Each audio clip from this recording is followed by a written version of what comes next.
Je reprends donc d'abord la question de la religion. Problème, l'Asie, la Chine et l'Inde n'ont pas eu besoin du christianisme et de l'islam pour être là où ils sont.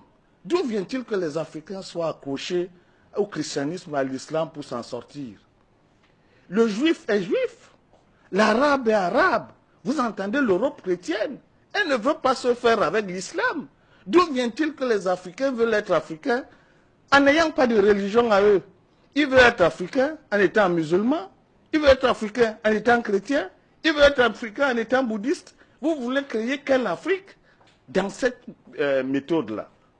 Donc vous comprenez très bien qu'il faut savoir ce que c'est que la religion. La religion a pour but de contrôler les esprits et les comportements.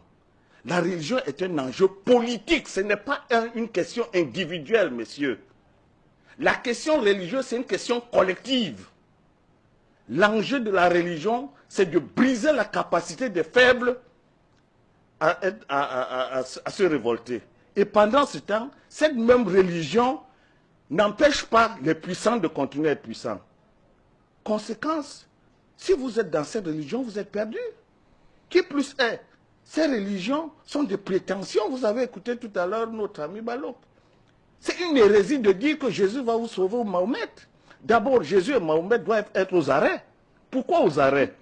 Voilà des personnes qui ont la prétention d'avoir eu Dieu en esprit et qui ont organisé des religions qui ont conduit au génocide, qui payent la facture.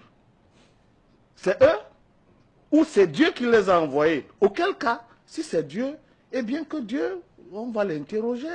Est-ce que vous avez dit à Jésus et Mahomet de venir déporter 30 millions de Noirs en esclavage? Est-ce que vous avez dit à Mahomet de venir mettre en esclavage 8 millions de Noirs? La question est très sérieuse. Ne nous laissons pas embarquer dans des sites mentaux qui n'ont aucun sens. Ce sont des hérésies mentales. Et mon mot n'est pas mal choisi. Il pèse fort. Il n'existe pas un individu sur cette planète Terre qui dise que Dieu m'a dit. L'Afrique a vécu 100 000 ans d'histoire sans qu'il y ait une autre nation, une autre culture.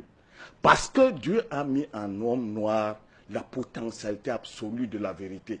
Si c'était les Occidentaux, qu'aucune autre nation n'aurait résisté, les aurait exterminés. Conclusion, on ne peut pas prétendre que l'Afrique qui a été la première sur cette planète Terre, qui n'a jamais vu Dieu, et que d'autres personnes viennent dire que Dieu leur parle. Dieu a une bouche, Dieu a la barbe, Dieu il ressemble à quoi? Donc, les Africains doivent se ressaisir. La question de Dieu en Afrique, c'est une question scientifique. L'Afrique n'a jamais dit Dieu. L'Afrique dit la science.